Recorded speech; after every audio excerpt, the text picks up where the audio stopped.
Coopération entre le Mali et la Russie, sanctions de la CEDEAO, départ de l'opération Barkhane, relations Mali-France, sortie du Mali du G5, Sahel, axe Bamako-Pékin. Salut les amis et bienvenue sur Mali Koura TV. N'oubliez pas de vous abonner et d'activer la cloche de notification. Ce sont les sujets abordés par Abdoulaye Diop, ministre des Affaires étrangères et de la coopération internationale, dans un entretien accordé à la chaîne RT, lors de son récent voyage à Moscou, à la tête d'une délégation gouvernementale. Le ministre Diop est sans équivoque, aujourd'hui, notre option ce n'est pas vraiment de continuer à parler de la France. Nous voulons parler du Mali et des problèmes du Mali. Notre objectif, aujourd'hui, est de renforcer les capacités des forces de défense et de sécurité maliennes en termes de formation, de couverture de notre pays, de moyens aériens, pour qu'elles puissent assurer leur rôle régalien. Je ne pense pas qu'un autre pays puisse venir jouer ce rôle-là. Bien que les aides soient toujours les bienvenues. Mais la logique du Mali est d'assurer une autonomie de nos forces de défense et de sécurité. Lisez plutôt. Vera Goffman, vous sortez de votre rencontre avec votre homologue russe, Sergueï Lavrov. Qu'attend le Mali de la coopération avec la Russie? Est-ce que vous êtes satisfait de votre échange? Abdoulaye Diop, absolument. Nous sommes satisfaits. Nous avons une excellente relation de coopération avec la Russie. C'est une ancienne relation qui s'est renforcée au fil des ans, mais qui avait connu aussi des périodes basses. Et aujourd'hui nous sommes dans une dynamique de reprise. Nous avons une très bonne coopération sur le plan sécuritaire et sur le plan international puisse avoir un socle économique. Il faut renforcer les échanges entre les deux pays. C'est l'objectif de notre présence ici, à Moscou, à la tête d'une importante délégation ministérielle malienne, comprenant mes homologues de l'économie et des finances, des infrastructures et des transports, et celui des mines, de l'énergie et de l'eau. Dans nos différents entretiens avec nos partenaires de la Russie, les conversations ont surtout porté sur des questions relatives au renforcement, à la sécurisation et à l'approvisionnement du Mali en produits de première nécessité et l'approvisionnement en hydrocarbures. Aussi, nous avons évoqué la relance des chemins de fer du Mali. Ces secteurs-là sont, aujourd'hui, des secteurs stratégiques qui touchent vraiment les populations maliennes. C'est pourquoi l'État s'est mis en avant pour pouvoir venir discuter directement avec les autorités russes, mais aussi avec les privés afin de voir ensemble les modalités de l'approvisionnement de notre pays. Notre objectif en venant ici est de chercher les voies et moyens pour atténuer les impacts des perturbations qui sont créées au niveau de l'économie mondiale et surtout de notre pays qui est sous embargo économique et financier. Sergueï Lavrov a parlé de livraison de blé, d'engrais, de produits pétroliers. Dans le contexte justement des sanctions, pensez-vous que ça pourrait être une solution? D'abord par principe le Mali est opposé à la politique des sanctions étant nous-mêmes un pays sous sanctions. Comme nous l'avons dit, il ne faut pas s'attendre à ce que le Mali puisse encourager ou soutenir une politique de sanctions. Nous pensons que ce n'est jamais la solution. Mais, nous estimons qu'il y a un certain nombre des secteurs clés, notamment les engrais qui contribuent à la production alimentaire. Le Mali est un pays à vocation agroalimentaire. Et nous savons tous qu'aujourd'hui l'insécurité alimentaire fait plus de morts que le terrorisme ou l'insécurité.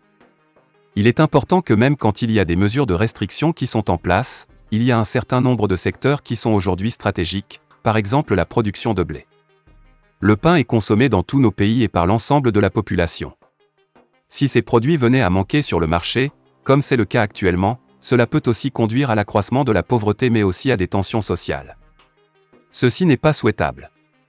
Donc quelles que soient ces mesures, je pense que la communauté internationale doit faire preuve de discernement dans l'application de ces mesures et faire en sorte que les populations les plus vulnérables et les plus pauvres ne puissent pas payer les frais de cette situation. À cause de la crise alimentaire qui se profile actuellement dans le monde, l'Afrique pourrait être la plus affectée? Pensez-vous que les livraisons russes pourraient être une solution? Pour le cas spécifique du Mali qui, cette année déjà, a enregistré une production record de coton de plus de 700 000 tonnes. Le Mali est le premier pays africain de producteurs de coton, sans parler aussi des céréales et autres produits que nous produisons. Nous estimons que si nous avons un accès adéquat aux engrais, aux intrants agricoles, il est possible que nous puissions produire suffisamment pour nourrir notre population. Si n'est pas cette situation, je crois que ce type d'appui peut venir dans ce domaine. J'ai pris l'exemple de l'engrais et du blé, s'il y a des facilités à ce niveau-là, cela ne peut qu'atténuer.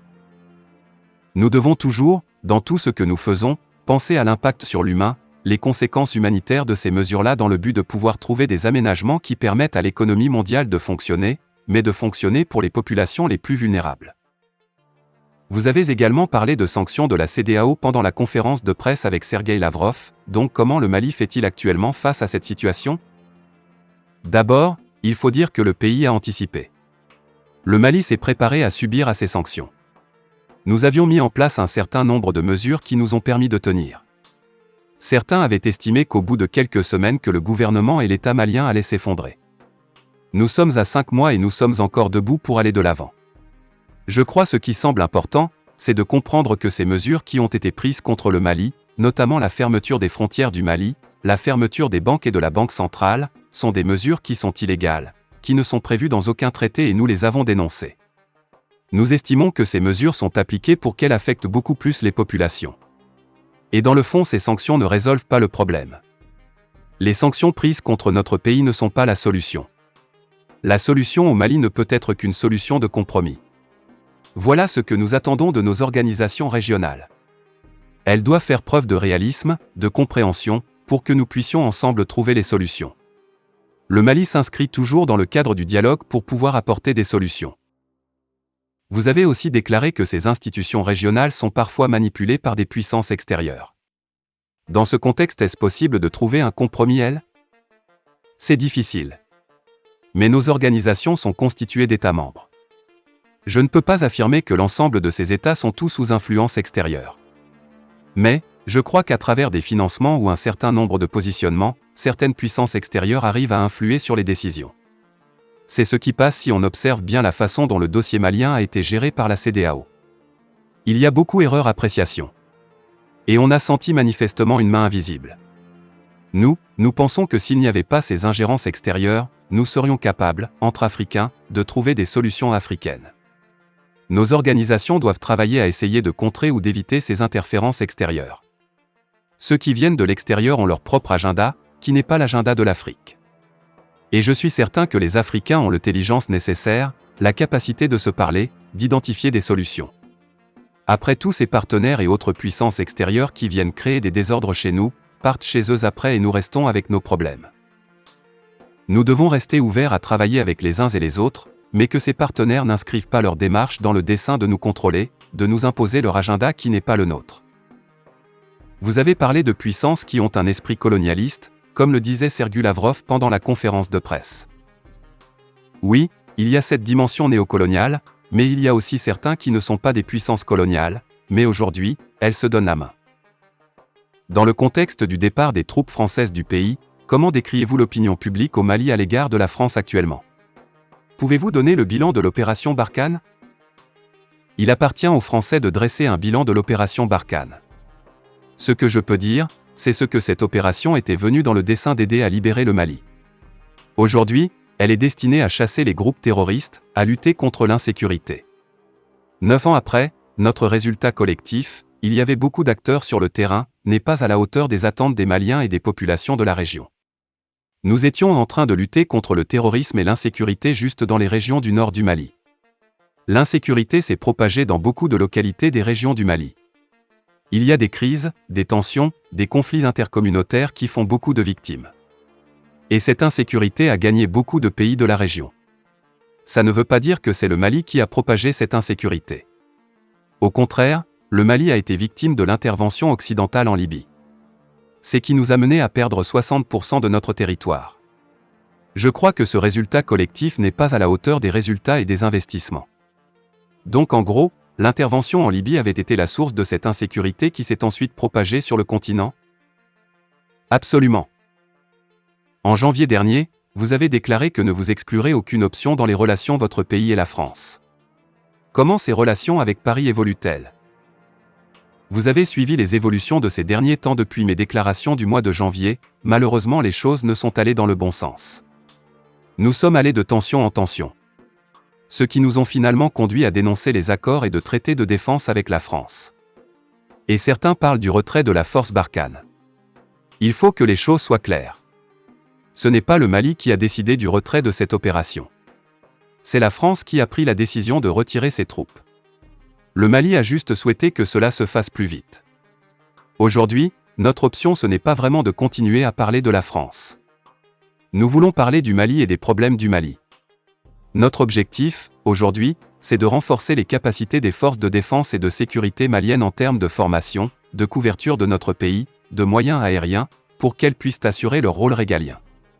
Je ne pense pas qu'un autre pays puisse venir jouer ce rôle-là. Bien que les aides sont toujours les bienvenues. Mais la logique du Mali, aujourd'hui, c'est d'assurer une autonomie de nos forces de défense et de sécurité. Deuxième, d'envisager des coopérations avec nos pays voisins, les pays de la région. Et aussi de rester ouvert aux contributions de nos partenaires. Notre vision, c'est que nous faisons sur le terrain. Et cette vision malienne est en train de donner des résultats appréciables. Par rapport aux défis sécuritaires, comment le pays va-t-il y faire face après la sortie du Mali du G5 Sahel? Nous y faisons face. Et je dois dire que le G5 Sahel lui-même n'était pas tout à fait opérationnel. Le travail que le G5 Sahel devrait faire au Mali, c'était essentiellement l'armée malienne qui le faisait et continue à le faire. Il y a quelques jours, vous avez entendu les déclarations du chef d'état-major des armées maliennes qui a indiqué que ce retrait du G5 n'aura pas d'impact sur la lutte contre le terrorisme au Mali. Et que nos unités sont en mesure d'assurer la sécurité. Donc c'est une décision politique que nous avons dû prendre, parce que nous trouvons qu'elle était injuste. Elle est consécutive à la décision ou la non-décision de ne pas permettre au Mali d'assumer la présidence du G5 Sahel.